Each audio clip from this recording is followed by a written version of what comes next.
Hello. I would like to talk today about defining factors, and this is skill 4, and we're going to talk about how to factor today. Now, in math, we actually were introduced to the concept of factors when you learn how to multiply. So, for instance, in example 1, we have the prime factors of 12, and you could ask yourself what numbers go into 12. And you can continue breaking down 12 until you get to multiply numbers that are all prime. So I could say 2 times 6 is 12, and we can break 6 down into 2 and 3. So I could rewrite 12 as 2 times 2 times 3.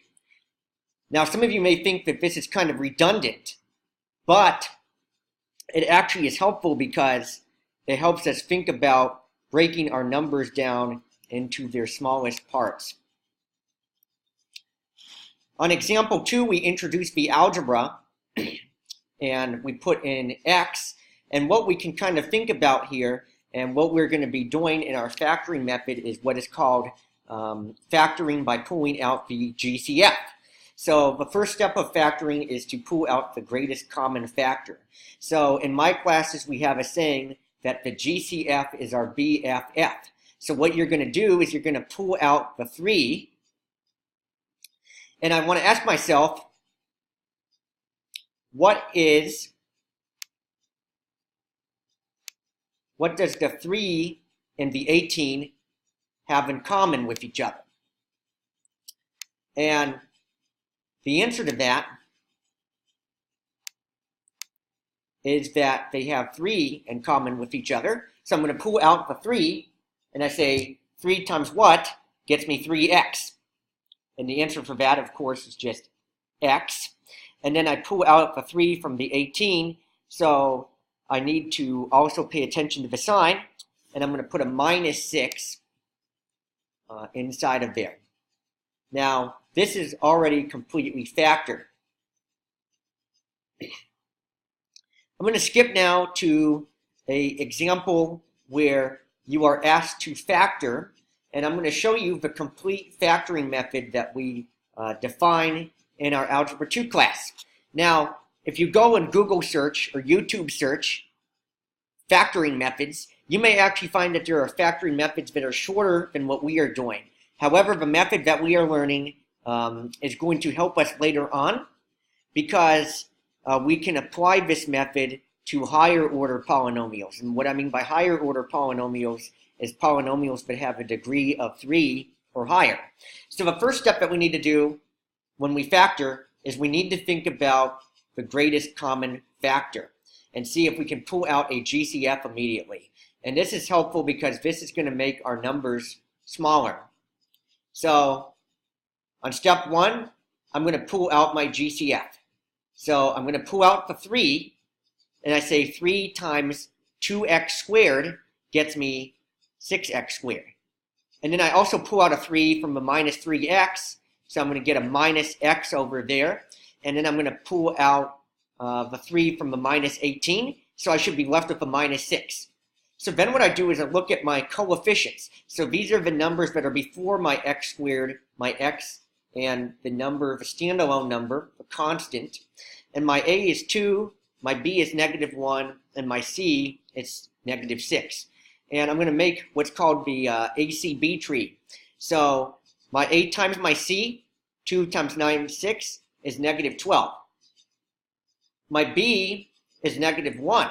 And I want to think about two numbers that multiply to negative 12 and add the negative 1. And you may have to, do some guessing and checking, but what we arrived at here was negative 4 and positive 3. So what this means is that minus x, so when I see a minus x in the problem, I'm going to rewrite it as minus 4x plus 3x. So then the next step is to do what is called the factor by grouping. So I'm going to start with the 2x squared minus x minus 6. This 3 on the outside, this is our GCF that we already pulled out, and we're going to forget about it for a while. But you don't want to forget about it on your final answer. So I'm going to break down my minus x into minus 4x plus 3x. And then I'm going to take two terms at a time, and I group them two at a time. The first two terms are 2x squared minus 4x. And I'm going to pull out a 2x from there. So this is like the GCF problems that we did a little bit earlier, like this problem, except now we just broke them into two smaller GCF problems. So I pull out a 2x, and I get a x minus 2. And then over here, I'm going to pull out a 3 because 3x and minus 6 have a 3 in common. Therefore, I have 3 times x minus 2. Notice here I got x minus 2 as a factor here, x minus 2 as a factor. I know I'm doing this correct because these should be the same. So x minus 2 is a factor, and I basically distributed the x minus 2 by the 2x and the 3. So the 2x and the 3 form my other factor. So the way that I like to remember this step is imagine putting the singletons together. So you're going to put the 2x and the 3. They're kind of singles at the dance. So you put those together, and they form their own factor. And then don't forget about the GCF that you pulled out.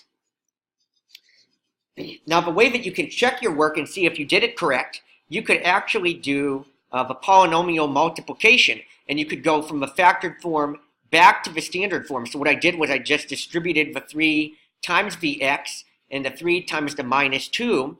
And then after that, I got 3x minus 6 times 2x plus 3.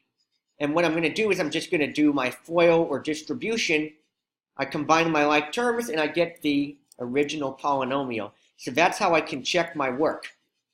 Now, later on in the notes, we continue with the same factoring process. So there's a few more examples.